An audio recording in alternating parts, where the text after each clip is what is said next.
তাহলে আমরা শুনেছি আব্দুল কাদের জিলানী রহমতুল্লাহ আলাইহি মা কেমন ছিল, সন্তানকে কাছে নিছেন, বলে আব্দুল কাদের রে, অথচ মার দাম কত? কোরআনে কারীম আল্লাহ পাক বলছেন আল্লাহ এবং আল্লাহ রাসূলের পরে কার দাম বেশি? কথা কয় না কেন? মার দাম বেশি। কিন্তু ওনারা মা ওনাকে কি বলছেন কাছে নিয়া, আব্দুল কাদের রে, আমার চাইতে না, আমার চেয়েও তোমার ওস্তাদের দাম তোমার কাছে অনেক বেশি। সুবহানাল্লাহ বলেন বলেন বলেন।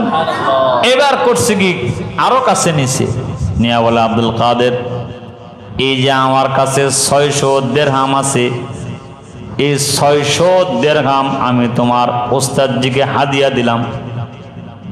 তোমার ওস্তাদ তোমারে কষ্ট করে কোরআন শিখাইতেছে আব্দুল কাদের, এই যে যাও তোমার জন্য, তোমার ওস্তাদের জন্য 600 দিরহাম হাদিয়া, বর্তমান প্রায় কয়েক লক্ষ টাকা। হ্যাঁ, বর্তমান প্রায়, কথা কয় না?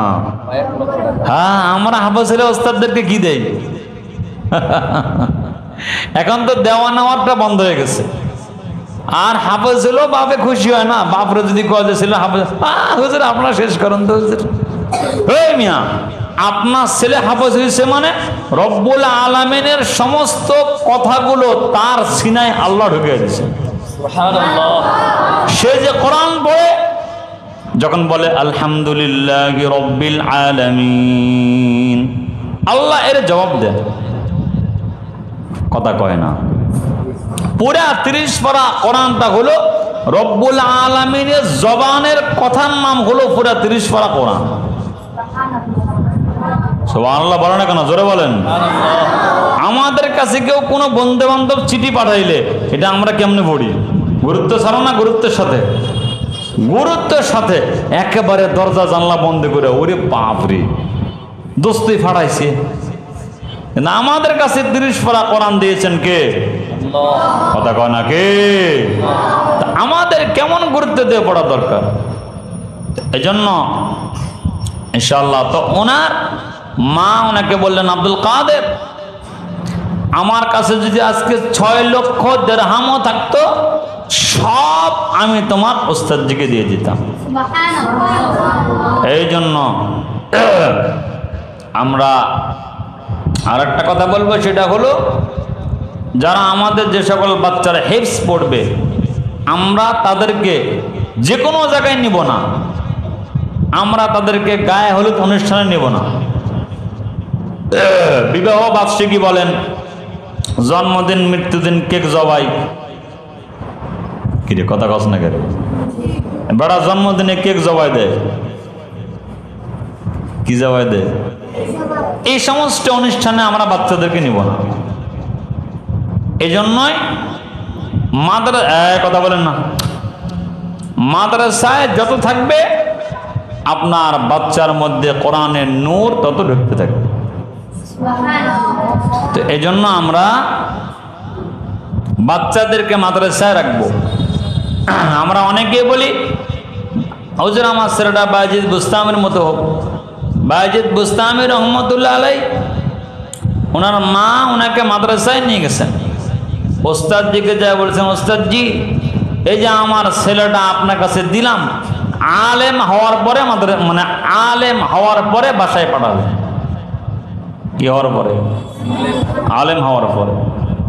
বায়েজিদ বুস্তামি রহমতুল্লাহ কিছুদিন, ছোট মানুষ, কিছুদিন পরে যা বলছে, মা ওস্তাদজি আমি একটু বাসায় যাব। ওস্তাদ বলে যাও যাও, ছুটি নাই, 22 পারা মুখস্থ কর, তারপর ছুটি। উনি মনে করছে মনে হয় বোমবাস্টিক মার্কা ছাত্র নাকি মুখস্থ হবো কিনা। কিছুদিন পরে বায়েজিদ বুস্তামি রহমতুল্লাহ এসে বলে, ওস্তাদজি আমার 22 পারা মুখস্থ হয়ে গেছে। হুজুর এটা কি মাথা না কম্পিউটার? সুবহানাল্লাহ কোন? এবার পাঠাইছে। বায়েজিদ যখন মার দরজার কাছে গেছে, মার দরজার কাছে যাওয়ার পরে যখন দরজা নক করছে, ওপার থেকে মা বলে, কে তুমি? বলে আমি বায়েজিদ। বলে আমার সন্তান তো 18 বছরের আগে বাড়িতে আসা নিষেধ ছিল, তুমি কে গো? বলে আমার নাম বায়েজিদ, ওস্তাদের ছুটি দিছে। বলে না, আমার বাড়ির দরজা আলেম হওয়ার আগে তোমার জন্য বন্ধ, আলেম হওয়ার আগে আমার বাসায় তোমার ঢোকা নিষেধ। বাইজিদ তুমি আমার সন্তান না অন্য কেউ, আমার সন্তান আলেম হওয়ার আগে বাসায় আসার কোনো অনুমতি তার নাই, তার বাসায় আসার কোনো অনুমতি আমি দেই নাই। বাইজিদ বুস্তামি দাঁড়ায় থাকলেন। বাইজিদ মাগরিব হইল, বাইজিদ মাগরিবের বলে মা গো আমার ক্ষুধা লেগেছে। বলেন না, তোর জন্য আমার পর্দা করা ফরজ, তুই আমার বাইজিদ না। আমার ছেলে আলেম হওয়ার আগে বাসায় আসার কোনো যুক্তিগত অনুমতি তার নাই। বাইজিদ বুস্তামি রহমতুল্লাহ দাঁড়ায় থাকলেন। এশার নামাজ হইল, আবার ডাকলেন মা গো আমার ক্ষুধা লেগেছে, দরজা খুলে দাও। বাইজিদের মা বলে না, তুমি আমার বাইজিদ না, অন্য সন্তান, গায়রে মুহরামের জন্য পর্দা করা ফরজ, যাও, তুমি আমার সন্তান না। বাইজিদ বুস্তামি রহমতুল্লাহ দাঁড়ায় থাকলেন। মধ্যরাত গড়িয়া যখন তাহাজ্জুদের রক্ত আসলো তো বাইজিদ বলে মা চলে গেলাম, আলেম হওয়ার পরে, আলেম হওয়ার আগে আর তোমার বাসায় আসবো না, এটা বলে গেলাম। বাইজিদ বুস্তামি রহমতুল্লাহ চলে গেছেন, মা দরজা খোলেন নাই। 18 বছর পরে বাইজিদ আলেম হয়েছেন। যেদিন পাকড়ি দিবে তার আগের দিন উস্তাদ রাতের বেলা শুয়ে আছেন, তো স্বপ্ন দেখেন বিশ্বনবী ওনার কাছে। বলে এই বাইজিদের উস্তাদ, আগামীকাল বাইজিদের তুমি পাকড়ি দিবে? নবীজি পাকড়ি দিব। কয় বাইজিদের শুধু ইলমের পাগড়ি দিলে হবে না, তারে মারিফতের পাগড়িটাও দিয়ে দিও। তোমার সিনার মধ্যে যে ইলমে মারিফত আছে এটাও দিয়ে দিও, কারণ বাইজিতের মার দোয়া বাইজিতের জন্য কবুল হয়ে গেছে। সুবহানাল্লাহ। বিশ্ব ওলি তারা হয়েছেন কেমনে? মা যেমন ছিল সন্তান তেমন ছিল। আমাদের মায়েরা যদি জিকির করনে বলা হয়, সন্তানরা আবার জাকির হবে। মারা যদি তাহাজ্জুদ পড়নে বলা হয়, সন্তানরাও তাহাজ্জুদ পড়নেওয়ালা হবে। এই জন্য মার আমল, আব্বার আমল সন্তানকে উপরে উঠাই। আমার শায়খ আরিফ বিল্লাহ হাকিমুন নফস আল্লামা মুফতি মুশতাকুন নবী কাসিমি দামাত বারাকাতুহুম বলে, আমি মুশতাকুন নবী আজকে আমার প্রায় 20 বছর তাকবীর উলা কাজা নাই। আমার যে 20 বছর তাকবীর উলা কাজা নাই, এটা আমার কোনো কৃতিত্ব না, এটা আমার আব্বার জিকির, আমার মার জিকির। এটা আমার আব্বার তেলাওয়াতের ফসল, আমার মা তেলাওয়াতের ফসল। ওনার মা 2 দিনে 3 দিনে 1 খতম তেলাওয়াত করতেন। রমজানে 10 খতম, 12 খতম, 18 খতম তেলাওয়াত করতেন। আমার শায়েখ বলে আজকে মুশতাকুন নবী এত বড় আলেম হয়েছে শুধু মার বরকতে, মার দোয়ার কারণে।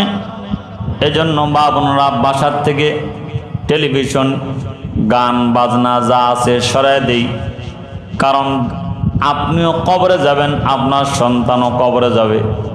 এজন্য নিজেও দিনদার হওয়া চাই, গুনাহমুক্ত জিন্দেগি হওয়া চাই। গুনাহমুক্ত জিন্দেগি হইলেই কেবলমাত্র আপনার সন্তান আলেমে দিন হবে, আবেদ হবে। আপনার সন্তানের চেহারা দেখা মাত্রই লক্ষ লক্ষ মানুষ তার চেহারার সামনে বসে যাবে। মঈনুদ্দিন চিশতি রহমতুল্লাহ আলাইহির কাছে ভারতবর্ষে মুসলমান হয়েছে 90 লক্ষ হিন্দু। চেহারা দেখলেই বলতো আশহাদু আল্লা ইলাহা ইল্লাল্লাহ ওয়া আশহাদু আন্না মুহাম্মাদুর রাসূলুল্লাহ। এই জন্য ইনশাআল্লাহ এই আসরে বড় দামি সময় সংক্ষিপ্ত কিছু ভাঙাচোরা কথাবার্তা বলেছি। আল্লাহ আমাদেরকে আমল করার আগে আমাকে আমল করার, আপনাদেরকেও আমল করার তৌফিক দান করেন। এজন্য আমরা মা বোন যারা আছি ইনশাআল্লাহ 5 ওয়াক্ত নামাজ আউয়াল ওয়াক্তে পড়ব। নামাজের পরে, ফরজ নামাজের পরে সুবহানাল্লাহ 10 বার, আল্লাহু আকবার কি আলহামদুলিল্লাহ 10 বার, আল্লাহু আকবার 10 বার। নবীজি বলেছেন কেউ 5 ওয়াক্ত ফরজ নামাজের পরে যদি বলে সুবহানাল্লাহ 10 বার, আলহামদুলিল্লাহ 10 বার, আল্লাহু আকবার 10 বার বলে, নবীজি বলেছেন দাখালাল জান্নাহ, সে আল্লাহর জান্নাতে পৌঁছে যাবে। সুবহানাল্লাহ। তো এজন্য ইনশাআল্লাহ আমরা এগুলো চেষ্টা করব। বাচ্চাদেরকে আমরা উল্টাপাল্টা পোশাক পরাবো না। আরে আপনি আপনার বাচ্চার গায়ে জুব্বা পরে মুহাব্বতের নজরে তাকায় দেখবেন, আহারে এই পোশাকটা নেই আমার নবীজির ছিল, যে বাচ্চার মাথায় টুপি আছে, আমার নবীজি এই টুপিটা পরতেন। আপনার বাচ্চা রাস্তায় বের হলে ফেরেশতারা তাদের পায়ের নিচে নিজের পাখাগুলো বিছিয়ে দেয়। দামি একটা বাচ্চা, যে বাচ্চাকে আপনি টিভির সামনে নিয়ে গেলেন, হায় হায়, এই কাজ করা যাবে না, কারণ এই বাচ্চাটা ঘুমাইলেও তাহাজ্জুদের সওয়াব হয়।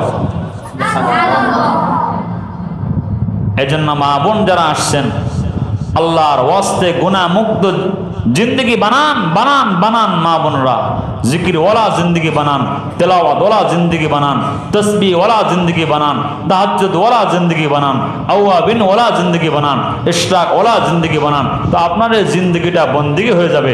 বন্দেগি হলে কবরে গেলে আপনি রব্বুল আলামিনের রহমত পেয়ে যাবেন। আল্লাহ তাআলা আমাদেরকে এই সমস্ত নসিহাতের উপরে আমাকে আমল করার, আপনাদেরকেও আমল করার তৌফিক দান করেন। আসসালামু আলাইকুম ওয়া রাহমাতুল্লাহি ওয়া বারাকাতুহু।